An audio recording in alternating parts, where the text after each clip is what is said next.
यानी इल्म दीन का तलब करना हर मुसलमान मर्द औरत पर फर्ज है। ऐसा नहीं है कि एक पर सिर्फ फर्ज है, सिर्फ मर्द पर ही फर्ज हो ऐसा नहीं है, बल्कि औरत पर भी फर्ज है ना।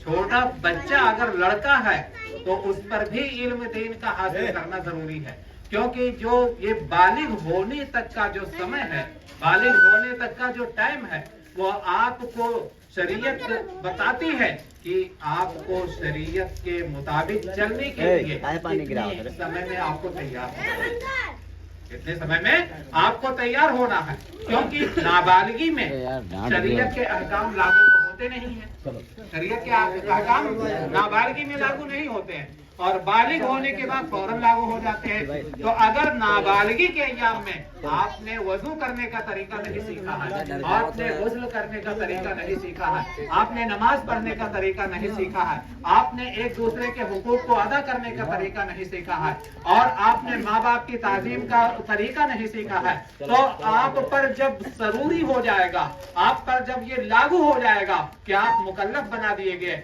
आपको शरीयत पर पाबंदी करना आपसे जरूरी हो गया, तो ऐसी सूरत में आप जब सीखे हुए ही नहीं है तो आप उस पर अमल नहीं कर पाएंगे, और जब अमल नहीं कर पाएंगे तो क्या होगा, सारा नतीजा गुनाहों ही की शक्ल में पेश आएगा, सारा नतीजा गुनाहों ही की शक्ल में पेश आएगा। क्योंकि आजकल बच्चों हम कोई काम करेंगे तो क्या होगा, कभी तो तीर निशाने पर लग जाएगा और ज्यादातर औकात ऐसा होगा कि वो तीर निशाने पर नहीं लगेगा, है ना। तो तैयारी के लिए जो बालिग होने का समय है उसमें इल्म दीन का हासिल करना वो बहुत जरूरी है। हम यही नहीं कहते हैं कि सिर्फ इल्म दीन ही हासिल करवाओ, इल्म दीन तो जरूरी है ही है, लेकिन उसके साथ साथ इल्म दुनिया भी जरूरी है, इल्म दुनिया भी जरूरी है। हालांकि आप देखिए बहुत से इल्म जो है वो जिनका जो है इस्तेमाल हराम है, उसके भी बारे में उलमा इकराम फरमाते हैं कि जैसे जादू एक इल्म है, जादू एक फन है, एक इल्म है, उसका सीखना जो है, उसका जो है जादू को काट के लिए आप सीखते हैं तो ये सीखना जरूरी है आप पर, और अगर जादू करके दूसरे को परेशान करने के लिए सीखते हैं तो ये आपके लिए सीखना हराम है, हराम है, हराम है। रादरानी मिल्लत, आपको मौलाना साहब ने और दिलशाद साहब ने जो इल्म दीन के बारे में बताया, इल्म के बारे में बताया, वो इल्म हर इल्म जो है वो कोई सा भी हो वो फायदे से खाली नहीं होता है। अब जो जायज लोग हैं उन पर अमल कीजिए और उनको सीखिए, और नाजायज जो हैं उनको अपने ध्यान देने की कोई ज्यादा जरूरत नहीं है। और देखिए साइकिल अगर हमें चलाना है तो सबसे पहले हमें क्या करना पड़ेगा, उसको हमें सीखना पड़ेगा।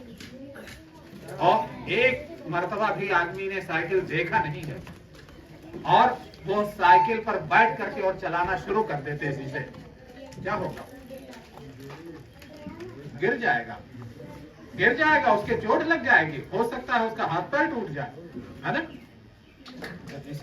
इसी तरह से आप बिल्कुल समझिए कि अगर आप इस्लाम को मानते हैं और सही तरीके से आप मुसलमान बनना चाहते हैं तो सबसे पहले आपके लिए जरूरी है कि इस्लामी कानून सीख लें, इस्लामी नजरिया आपके अंदर दिमाग में समा जाए, उसके बाद ही आप इस्लाम के उसूलों पर धीरे धीरे अमल करते हुए आप उक़बा की तरफ रवाना हो जाएंगे।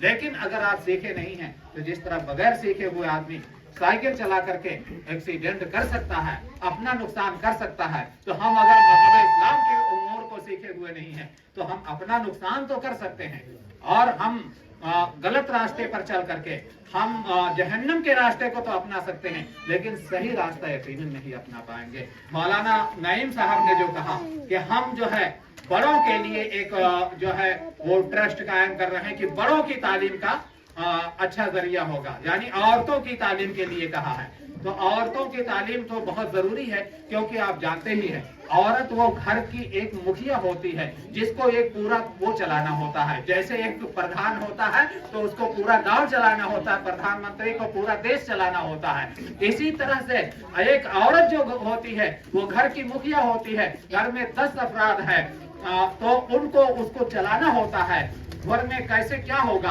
आज क्या खाना बनेगा, आज किसके पास कपड़ा नहीं है, आज किसकी तालीम का कोई इंतजाम नहीं, उसको कैसे करना है। आज बच्चा जाने वाला है, तालीम के लिए जा रहा है, उसके पास बस्ता फट गया है, तो उसको क्या करना है, उसके लिए नाश्ते का टिफिन कैसे तैयार करना है, कब तैयार करना है, यह सब कौन इंतजाम करेगा? वो घर की मुखिया ही करेगी। और घर की मुखिया अगर अशिक्षित है, उसके अंदर कुछ है नहीं, तो क्या है, सुबह के टाइम बोरिया उठाया और बच्चे कुछ भी करें, कोई मतलब ही नहीं है। तो ऐसे जब हम उनके बच्चों की तालीम देंगे, उनकी तरबियत करेंगे, तो हमें आगे उम्मीद भी नहीं रखनी चाहिए। हमें आगे ज्यादा उम्मीद भी रखना नहीं चाहिए कि वो बड़े हो करके माँ बाप की ताजीम करेंगे, माँ बाप की इज्जत और तौकीर करेंगे, और यह भी वो समझेंगे कि हमारी माँ जो है ये अगरचे कैसी भी हो, लेकिन इसके पैर के नीचे जन्नत है। तो हम उन्हें शुरू से समझाएंगे तभी वो समझेंगे, और नहीं तो क्या समझेंगे, उन्हें तो माँ है, जैसे सबकी माँ है वैसे हमारी माँ। बाप जन्नत का दरवाजा है, ये उसी वक्त समझेंगे जब इल्म दीन मालूम होगा, दीन के बारे में उनको समझ होगी। और देखिए हजरत अली रज़ी अल्लाह ताला अन्हु क्या फरमाते हैं कि लैसल जमालो बिअस्वाबिन तुज़य्यिनुना इन्नल जमाला जमालुल इल्म वल अदबी। यानी जो कपड़ा हम और आप पहने हुए हैं, इसकी खूबसूरती से कोई जीनत नहीं होती, इसकी खूबसूरती हकीकत में कोई खूबसूरती नहीं है। और खूबसूरती तो जमा जो है इल्म और अदब की खूबसूरती ही खूबसूरती है। इल्म और अदब से ही जो बंदा मुतज़य्यन है, जो संवरा हुआ है, वही हकीकत में खूबसूरती है। और खुशनुमा लिबासों से जिस्म सज तो सकता है, खुशनुमा लिबासों से जिस्म सज तो सकता है, और जिंदगी संवरती है इल्म और फन के गौहर से, जिंदगी संवरती है इल्म और फन के गौहर से। और अब हम यहीं पर अपनी बात खत्म करते हैं, और हम यही दुआ करते हैं कि आपने जो ट्रस्ट बोला है, अल्लाह ताला इसको कामयाबी अता नसीब फरमाए और नजर बद से महफूज फरमाए।